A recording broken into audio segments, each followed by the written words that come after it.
Hello everyone, आज हम start कर रहे हैं चैप्टर नंबर 4 सरल समीकरण। सरल समीकरण क्या होते हैं, समीकरण क्या है, उसको सॉल्व कैसे करते हैं, उसका हल कैसे निकालते हैं, वो देखेंगे हम आज इस इंट्रोडक्शन में। आपको अगर कोई भी ऐसे दी हुई है x जमा 5, इसको आप समीकरण नहीं बोलेंगे, ये समीकरण नहीं होता है, इसको बोलते हैं व्यंजक। लेकिन अगर इसको इस तरह से लिख दिया जाए x + 5 = 20, अब ये समीकरण बन चुका है। इसमें ये क्या होता है, बायां पक्ष, जिसको हम बोलते हैं left hand side. Hindi medium school के बच्चे भी इसको लेफ्ट हैंड साइड लिखते हैं क्वेश्चन सॉल्व करते हुए, और इसको बोलते हैं बायां व्यंजक। बोलोगे बायां व्यंजक।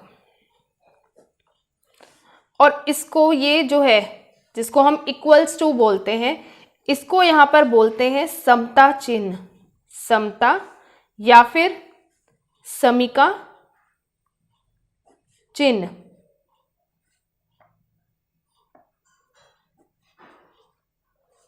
ठीक है।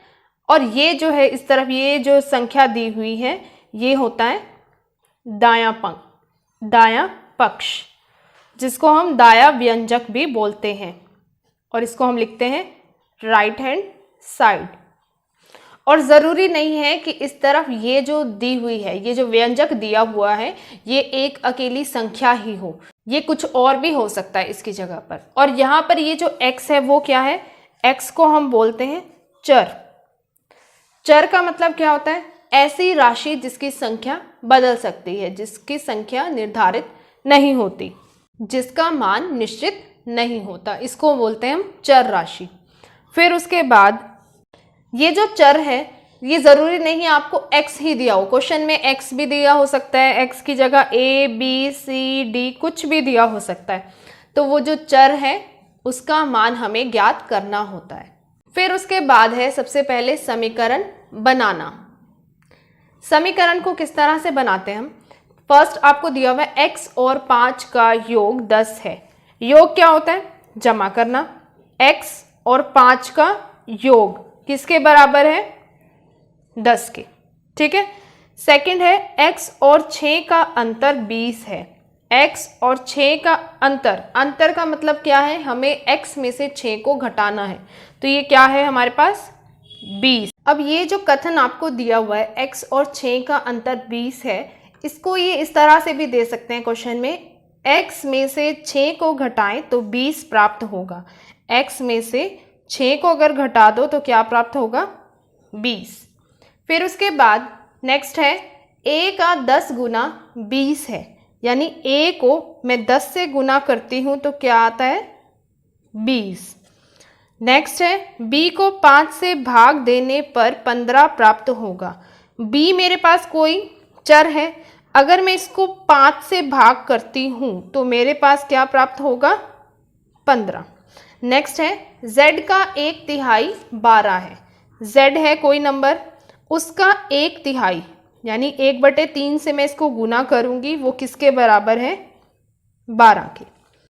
लास्ट है m का 5 गुना और 8 का योगफल 78 है। m को मैं 5 से गुना करूंगी और 8 को उसमें योग करूंगी, ऐड करूंगी, तो मेरे पास क्या आएगा, 78। इस तरह से आपको समीकरण बनाने हैं। फिर नेक्स्ट है मान। मान क्या होता है, चर के स्थान पर जो भी संख्या आती है उसको बोलते हैं हम उसका मान। और इससे रिलेटेड आपके पास एक्सरसाइज 4.1 के क्वेश्चंस हैं। फर्स्ट सेकंड क्वेश्चन आपको जैसे इस तरह से दिया हुआ है, कोई भी मान लीजिए आपको इस तरह से कोई समीकरण दिया हुआ है और आपको बोला हुआ है कि x का मान यहाँ पर है 3, और उसमें हमें ये बताना होता है कि ये इस समीकरण का हल है या नहीं, या फिर इस तरह से दिया होता है कि ये समीकरण संतुष्ट होता है या नहीं। अब हम क्या करते हैं, उसमें जो ये हमारे पास मान दिया हुआ है उसको हम यहाँ पर रखेंगे। पहले हम लिखेंगे left hand side, left hand side में हम क्या करेंगे, x जमा 3, ये है इसका व्यंजक लेफ्ट हैंड साइड पर समता चिन्ह से इस तरफ। अब x की जगह 3 रखोगे, 3 जमा 3 कितना हो गया, 6। ये तो 6 है, लेकिन राइट हैंड साइड पर क्या है हमारे पास, समता चिन्ह के इस तरफ देखो क्या है, 0 दिया हुआ है। क्या ये दोनों बराबर हैं, नहीं, 6 है और ये 0 है, तो ये बराबर नहीं है, यानी ये इस समीकरण का हल नहीं है, या फिर कह सकते हो यहाँ पर ये समीकरण संतुष्ट नहीं होता है। लेकिन अगर x का मान आपको दिया हुआ है -3, अब देखो लेफ्ट हैंड साइड क्या बन जाएगी, लेफ्ट हैंड साइड का व्यंजक अगर मैं लिखती हूँ x + 3, x की जगह मुझे क्या रखना है, -3 + 3, माइनस प्लस क्या हो जाएगा, 0। आप चैप्टर 3 में करके आए हैं ये सब। राइट हैंड साइड क्या दी हुई है आपको,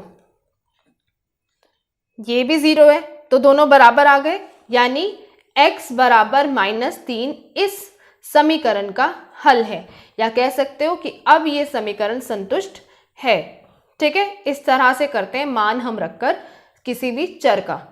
अब देखते हैं समीकरण का हल किस तरह से करेंगे। समीकरण का हल हम 2 विधियों से कर सकते हैं। सबसे पहली है प्रयत्न और भूल विधि और दूसरी है स्थानापन्न विधि। इस विधि को करने में कम समय लगता है और स्टेप्स भी उसमें कम आते हैं, तो ये हमारा क्वेश्चन जल्दी सॉल्व कर देती है। और इस विधि में स्टेप्स बहुत ज़्यादा आ जाते हैं। अब देखो पहले करते हैं प्रयत्न और भूल विधि। आपके पास ऐसे कोई समीकरण दिया हुआ है, x - 2 बराबर 2, ये दिया हुआ है आपको यहाँ पर क्या करना होगा, प्रयत्न और भूल विधि के अनुसार x का जो ये चर दिया हुआ है इसका मान हमें खुद रखना होगा। इसके लिए जो हमें वैल्यू है वो खुद डिसाइड करनी होगी। कैसे, सबसे छोटा नंबर, अब x को 1 मानकर चलोगे कि यहाँ पर मान लिया हमने x का मान क्या है, 1। अब यहाँ पर लेफ्ट हैंड साइड का व्यंजक लिखो, x - 2, x की जगह 1 रखोगे, 1 - 2, तो ये कितना आ जाएगा, 1 में से 2 माइनस करोगे क्या आएगा, -1। और राइट हैंड साइड आपको क्या दी हुई है, 2 दी हुई है ना। देखो समता चिन्ह के इस तरफ इक्वल्स टू के इस तरफ क्या दिया हुआ है, 2 दिया हुआ है। क्या -1 और 2 बराबर है, नहीं, यानी ये इसका हल नहीं है। फिर अब x बराबर 2 रखो, x बराबर 2 रखोगे तो लेफ्ट हैंड साइड क्या हो जाएगी, x - 2, यहाँ पर 2 रखोगे x की जगह, 2 - 2, 2 में से 2 घटा दोगे क्या आ जाएगा, 0। और राइट हैंड साइड क्या बन जाएगी, राइट हैंड साइड तो वही है हमारे पास, 2 ही दी हुई है। क्या ये दोनों बराबर हैं, 0 और 2, नहीं, तो अब ये भी इसका हल नहीं है। फिर x को मानकर चलोगे 3, लेफ्ट हैंड साइड क्या बनेगी, x - 2, x की जगह क्या रखोगे, 3, 3 - 2 क्या हो जाता है, 1। और राइट हैंड साइड अब भी क्या है, राइट हैंड साइड में तो कोई भी चेंज नहीं कर रहे हैं ना हम, तो ये क्या है, 2। क्या ये दोनों बराबर हैं, नहीं, यानी अब ये भी इसका हल नहीं है। नेक्स्ट पर चलो, x बराबर 4, लेफ्ट हैंड साइड क्या बनेगी, x - 2, x की जगह 4 रखोगे, 4 में से 2 गए 2, और राइट हैंड साइड क्या दी हुई है, 2। अब ये दोनों बराबर हैं, यानी हमारा समीकरण हल हो चुका है, यानी x का मान क्या आ गया हमारे पास, 4। अब देखो ये तो इतना छोटा सा समीकरण था, इसमें भी हमारे पास 4 स्टेप लगे हैं, तो ज़रूरी नहीं है आपके पास क्वेश्चन में इतना छोटा ही समीकरण दिया हुआ हो, बड़े समीकरण भी दिए हो सकते हैं। तो ये वाला जो मेथड है, ये जो विधि है, इससे हमारा क्वेश्चन लंबा हो जाता है, तो वो उसके बहुत सारे स्टेप्स बन जाते हैं। तो हम इस विधि से जो हमारे क्वेश्चंस हैं वो सॉल्व नहीं करेंगे, हम किससे करेंगे, स्थानापन्न विधि से। लेकिन अगर क्वेश्चन में आपको बोला हुआ है कि प्रयत्न और भूल विधि से आपको इस क्वेश्चन को सॉल्व करना है, तो आप उसमें इस विधि का ही इस्तेमाल करेंगे। अब देखते हैं स्थानापन्न विधि क्या है। स्थानापन्न विधि में क्या करते हो, आपके पास अगर कोई समीकरण दिया हुआ है इस तरह से, जैसे x - 4 बराबर 10, ये दिया हुआ है कोई समीकरण आपको, पहले तो आपको ये चीज़ें ध्यान में रखनी है कि जो समता चिन्ह से इस तरफ के व्यंजक हैं, अगर यहाँ पर ये जो संख्या है ये प्लस में दी होती, अगर प्लस का 4 दिया होता, तो ये समता चिन्ह के इस तरफ जाकर क्या हो जाती, माइनस की। अगर ये इधर माइनस की दी हुई है तो समता चिन्ह के इस तरफ जाकर क्या हो जाएगी, ये प्लस की। अगर ये इस तरफ होती गुना में तो ये इधर क्या हो जाएगी, भाग में। जैसे आपको अगर ये दिया हुआ है कि 3x बराबर 15, तो ये क्या हो जाएगी, यहाँ तो ये गुना में है ना x के साथ, तो इधर क्या हो जाएगी, भाग में हो जाएगी, यानी x बराबर 15/3। ठीक है। और अगर कोई संख्या इस तरफ भाग में है तो इस तरफ क्या हो जाएगी, वो गुना में हो जाएगी, वो मल्टीप्लाई हो जाएगी उधर जाकर।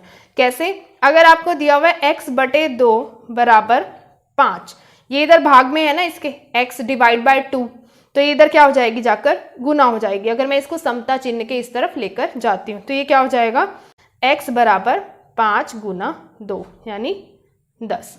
इस तरह से करना है। अब देखो इस समीकरण को देखते हैं जो हमने लिया था। यहाँ पर ये जो संख्या है ये इधर क्या है, -4, तो ये इस तरफ जाकर क्या हो जाएगी, +4। तो इसको इस तरह से लिखो, x बराबर 10, तो ये क्या हो गई, x बराबर 10 जमा 4, और 10 में 4 को जमा करोगे तो क्या हो जाएगा, 14। तो 10 जमा 4 करोगे तो क्या हो जाएगा, 14, यानी x का मान यहाँ पर क्या आ गया, 14। इस तरह से आपको सोल्व करना है स्थानापन्न विधि से। अब एक और समीकरण लेकर देखते हैं।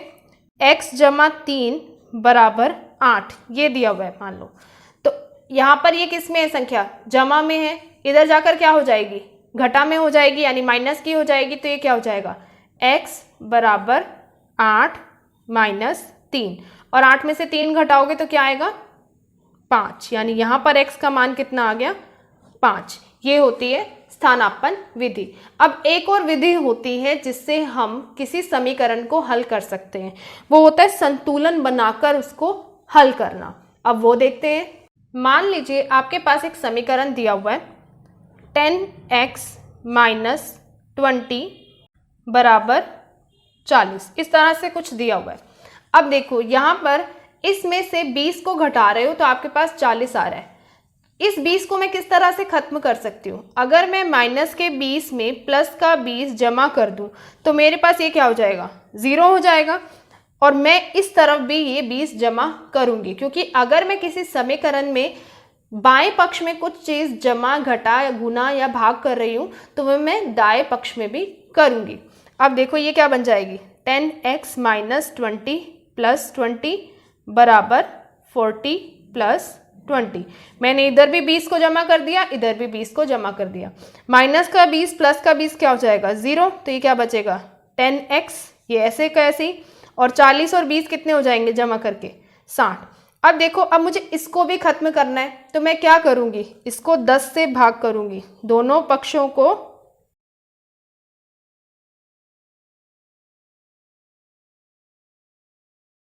दोनों पक्षों को 10 से भाग करो। अगर मैं इसको भाग करती हूँ इस समीकरण को तो क्या आएगा, 10x/10 बराबर 60/10।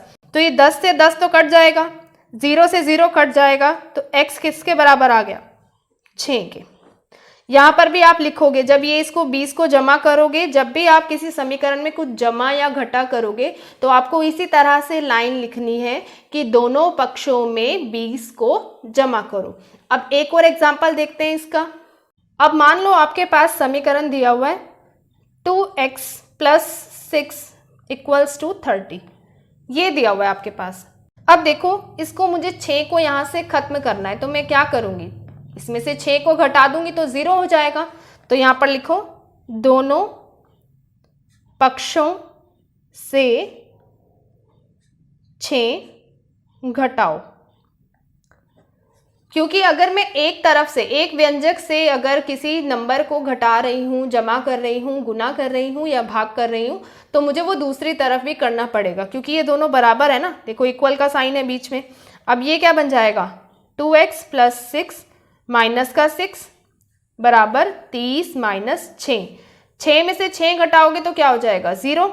2x बचा वो मैं यहाँ ले आई, बराबर 30 - 6 कितना हो जाएगा, 24। अब मुझे इस 2 को हटाना है, तो यहाँ लिखोगे दोनों पक्षों को 2 से भाग करो। मैंने नंबर को ऐसे इन्वर्टेड कॉमास में लिख लिया है, ठीक है। अब इसको भाग करोगे समीकरण को तो क्या होगा, 2x बाय में 2, 24/2, ठीक है। 2/2 तो ये कट जाएगा, 24/2 ये क्या हो जाएगा, ये कट जाएगा, ये किस पे जाएगा, 2 एकम 2, 2 दूनी 4, यानी x का मान क्या आ गया यहाँ पर 12। इस तरह से आपको करने हैं हल। तो आप किसी भी विधि से हल कर सकते हैं। अगर आपको क्वेश्चन में विधि मेंशन नहीं की हुई है, नहीं कहा हुआ है कि आप इस विधि से करो या इस विधि से करो, किसी विशेष विधि का नाम क्वेश्चन में नहीं दिया हुआ है, तो आप अपनी तरफ से किसी भी विधि से उस समीकरण को हल कर सकते हैं, बशर्ते आपको वो स्टेप बाय स्टेप करनी होगी। तो ये था इस चैप्टर का इंट्रोडक्शन। एक्सरसाइज स्टार्ट करने से पहले इंट्रोडक्शन को ज़रूर देखें, फिर आपके लिए वो क्वेश्चंस करने इजी हो जाएंगे। नेक्स्ट क्लास में स्टार्ट करेंगे हम इसकी एक्सरसाइज 4.1। Thank you.